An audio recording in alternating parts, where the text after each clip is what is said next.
Dennis has been getting some good reviews and stories in the press about Pulpit and politics. I scanned the web to have a look, and my favorite headline was on a notice about Pulpit and politics publication in the Regina Leader Post a couple of weeks ago. The headline said, "Whatever happened to Dennis Gruending?" Living quietly in Ottawa. Well, he hasn't disappeared for those of us who follow politics, Labour or the NDP. Here he is, and before we get started, I wanted to congratulate Dennis on his blog and on tackling a very difficult subject in his book. So thank you.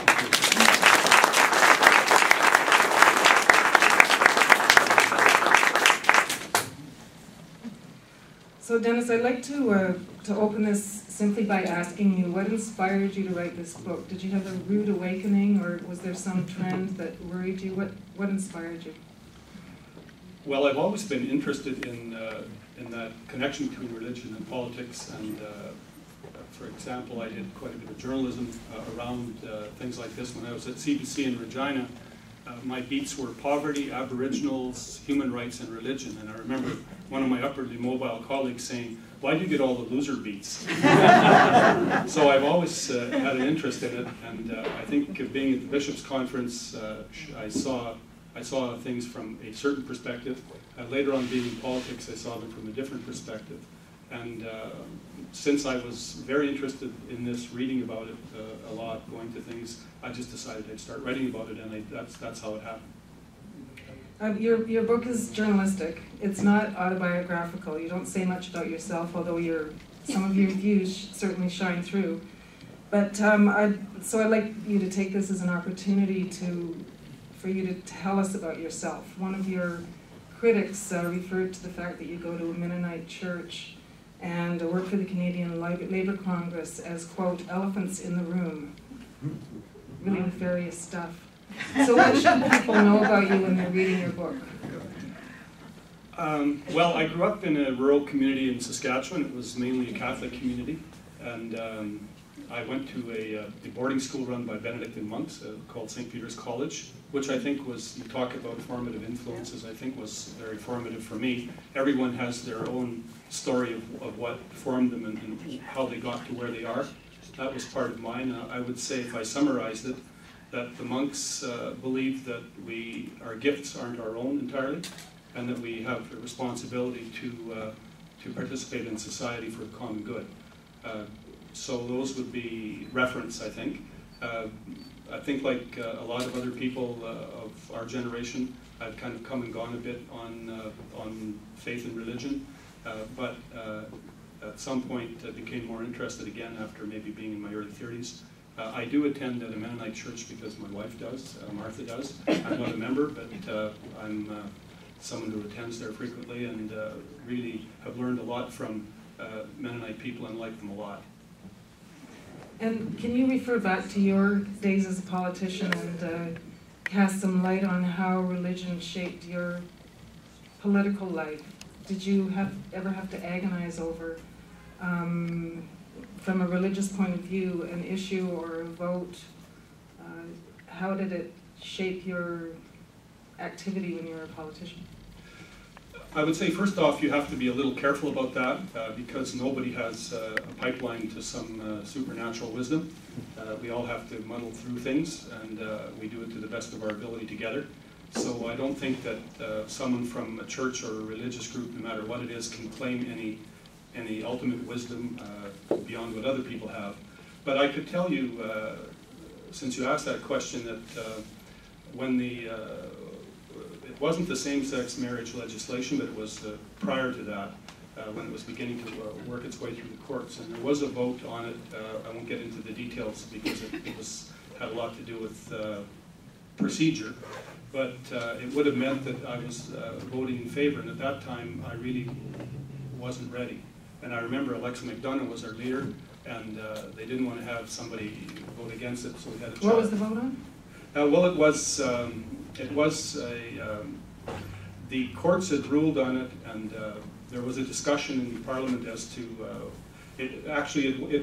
I should take this back. It wasn't on same-sex marriage. It was earlier on benefits. It was leading towards it was sharing of benefits for same-sex couples. Mm-hmm. And that was fine with me, but then someone introduced a motion saying that this would not, this had nothing to do with same-sex unions or marriage. And at the time, I was prepared to go on the benefits, but I hadn't sort of thought my way through same-sex marriage, and I didn't want to vote in a way that would indicate that I did, that my caucus was going to. Anyway, so I just arranged to be a little bit late for the vote. Maybe not too courageous, but that's the way things get done sometimes. I have since changed my thinking on that entirely. It's something that came along. Well, I'm referring, I asked you about that because there are occasions in Parliament, I know your book is talking about the religion and politics woven throughout the days, but as a journalist, I can just think of very dramatic moments when religion really loomed large in Parliament. And they're usually life and death issues, euthanasia and abortion, for example. And and those, I can think of issues like that are votes that go back many years. And I'm just wondering if it's not simply that religion as a factor in Parliament is now more open, more transparent, and more examined. That is there really something new going on? I think that, let me put it this way, for a long period of time, I don't think journalists or the intelligentsia were prepared to deal with this. And so it wasn't really covered. And it was, I think, essentially religion was considered to be a private sphere. It had something to do with your life, but maybe not that much, in a public sense anyway. So I don't know that I mean, a lot of people didn't feel that way, but I think that's the way our institutions, political institutions, were run. And I believe that we should have secular political institutions. I'm certainly not saying they should be in some way governed by religion in a theocratic way. But I think that has changed over time for a number of reasons. One of them certainly would be the United States, because when you get a group of people, such as has happened in the United States, certain Protestant groups are sort of the bedrock of the Republican coalition. And you get a president who is obviously a person of that religious persuasion. I think when you start to get that sort of thing happening, journalists and academics begin to cover that because that's the power center. And I think a bit of that is happening in our country with the current government particularly.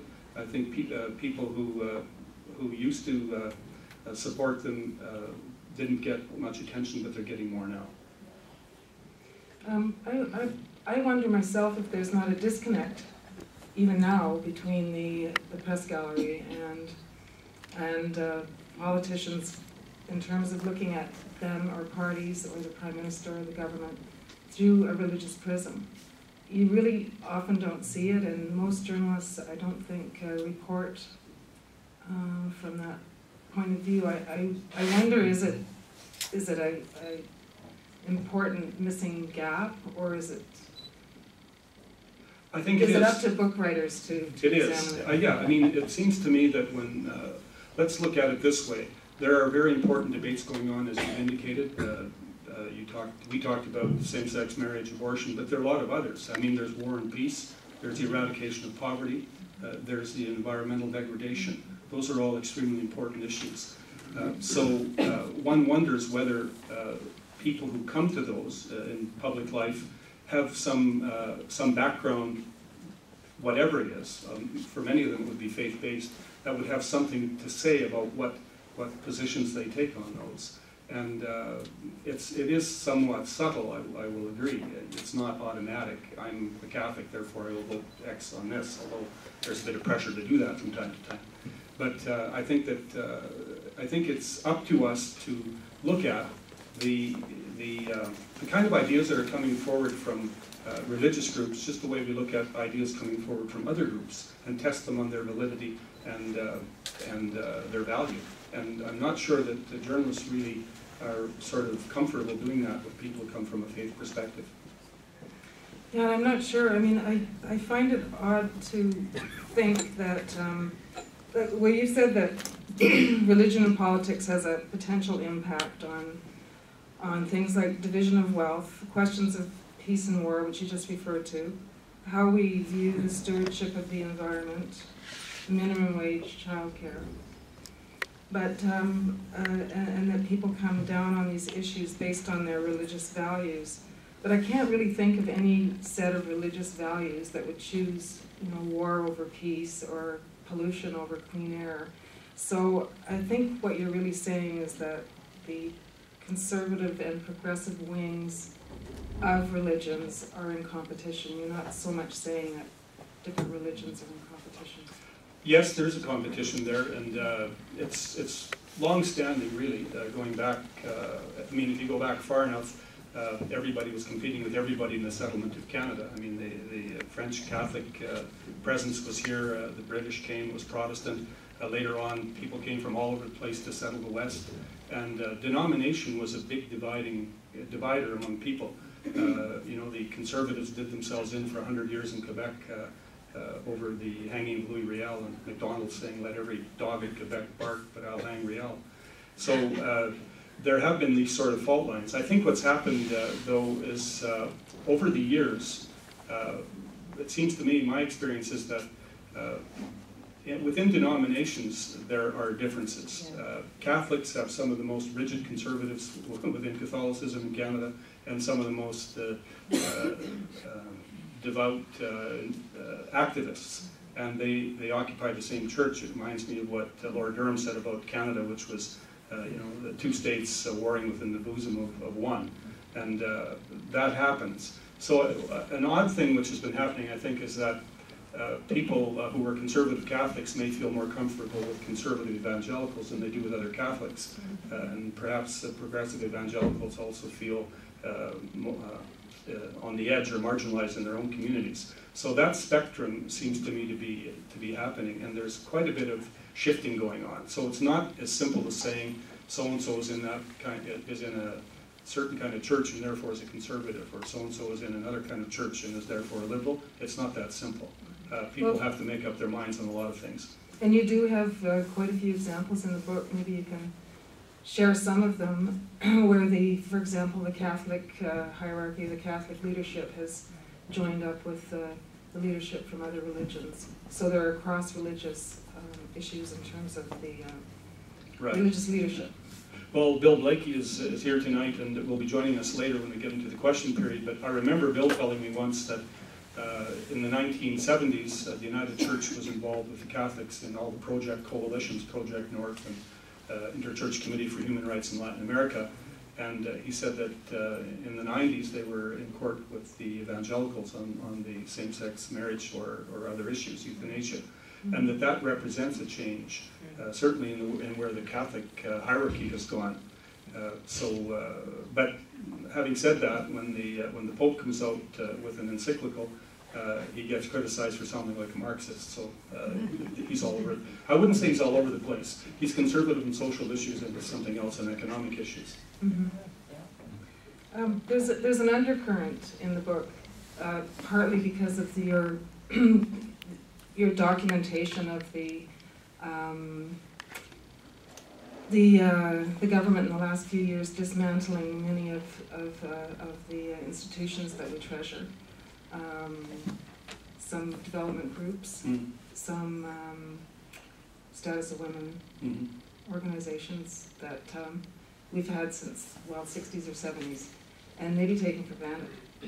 But there is an undercurrent in there that there is something to fear. You're saying there's something for us to fear. Do we have something to fear? Well, first off, you're talking about Kairos, you're talking about the status of women. I mean, I'm a social democrat, so I don't agree with a lot of things that conservative politicians do. I mean, that's as simple as that. But that doesn't sort of rule everything. So one looks at other things as well. And I think a lot of other people who may or may not be social democrats are very concerned about the abuse of political process and trampling on democratic rights. I think that is much broader than someone who's a social democrat. And I do fear that a bit. And also the relationship between people, at least in the House of Commons, I can't say in the bureaucracy, but I was at a luncheon for some students not long ago. That was, there were former members of Parliament from all parties in the House of Commons, and the discussion arose about whether things are different now between and among parliamentarians. And somebody said, no, it was always combative. You just think there used to be a golden age, but there wasn't. And most other members said, no, there is a difference now. People used to disagree with each other, but when they met each other in an airport or wherever, they were civil, even friendly. Whereas now that's really quite broken down. So I think we're in a bit of trouble for a whole variety of reasons, and there are various people describing that in different ways. Okay, you've observed in your book that there's evidence that Catholic voters have been abandoning the Liberals. And I just wanted to get in a little line here that I think a lot of people have been abandoning the Liberals. Maybe you can tell us about that trend and how important it is, why it's important. Well, Catholics have traditionally voted Liberal. A political scientist named Andre Blay once said that we should have a contest with a lot of money to the person who could tell you why that was, but it seems to have happened over the decades. But starting in about the 2000 election, that support began to erode. And you're right, the general support for the Liberals has been eroding, so that could explain part of it. But I believe it was in the 2006 election and some exit polling done by Andrew Grenville, which indicated that for the first time, perhaps since the Diefenbaker sweep, more Catholics had voted Conservative than had voted Liberal. So they've been slipping for a variety of reasons. And that's potentially very important because Catholics represent over 40% of the Canadian population. So that's the Catholic part of the equation anyway. And what are some of the reasons, do you think? Well, I think for one, support for the Liberals, as we've noticed, has been going down. But I think what's happened in the Catholic Church is that the last two popes particularly have decided to put an extraordinary emphasis upon so-called family issues, things like same-sex marriage, abortion, even contraception, obviously, in the case of the Catholic Church. And they, in a sense, in a hierarchy, rank higher than the eradication of poverty or a whole variety of other things. My sense in the Catholic Church is that what's been happening is a lot of people like you and others have been leaving, me, and perhaps the people who have been leaving just can't take it anymore and don't want to put up with it.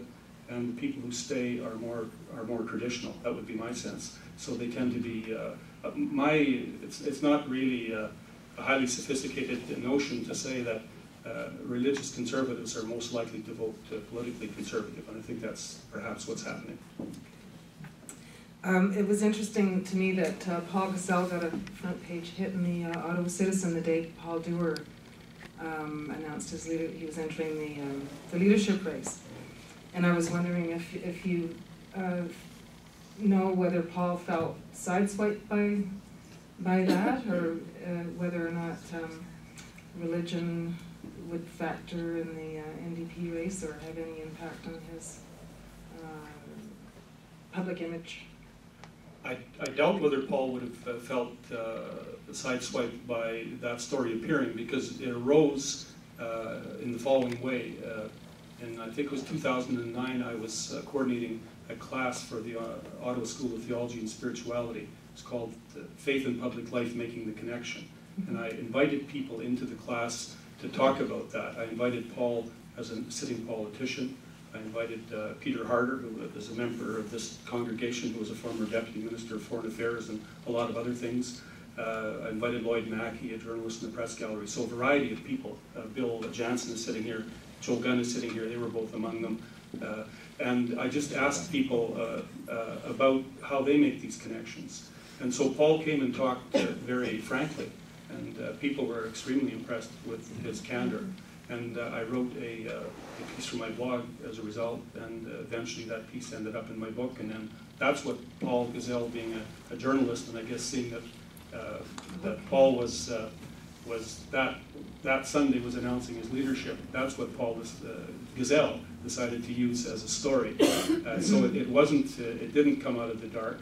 And he said, actually, when he read it, Paul Gazelle did, that he found it extremely refreshing that somebody would be that honest about the importance that his formation as a Catholic had upon him as a politician. Paul's wife, Juliet, is here tonight, by the way. Somewhere. Hi, Juliet. But at the same time, it was really interesting that Paul is quoted in your book talking about how his parents had felt compelled to be quite discreet about their religion. And you also mention a story about Tommy Douglas saying he would never use religion as a gimmick in politics. So there's a sense, perhaps, that on some occasions, if not in general, it's better to low-key it, to be discreet about it. I agree with that for people in politics. The Americans, I think, go too far. I cringe sometimes. And I remember reading somewhere somebody saying, I want a politician to fix my road, not to tell me how to get it right with God. And I kind of agree with that. And I like the Canadian sentiment of being somewhat subtle about that. So, I mean, Ernest Manning and Tommy Douglas were preachers who were in politics, so you know the connection. But apparently Tommy Douglas would visit the sick on Saturday nights. But nobody ever knew it other than the people he visited. Well, actually what I'd really like to know about Paul Dewar and company is how you think the NDP leadership race is going to unfold. I have no crystal ball in that. You'll have to ask Bill Blake. He's been through it.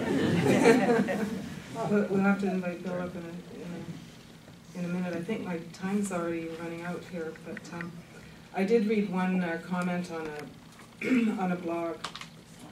You know, there are a lot of angry comments on news stories and blogs. This isn't so angry, but I do want to see what you have to, how you would respond to it. It's pretty prosaic, but the writer, his name is William Badke, says, I find it intriguing that anyone in the Canadian political scene would argue that religious conservatives have the upper hand right now. If that is what Gruending is arguing, he's clearly out of touch with the average Canadian voter who has no idea what the particular religious faith of any political leader, and frankly doesn't care. Should voters care? Yeah, well, I think voters should care because they have to know what's going on if they're going to make informed decisions. But getting back to his point, I think what he misses is he's talking about the average Canadian voter. Maybe the average Canadian voter isn't glued onto the political process every day.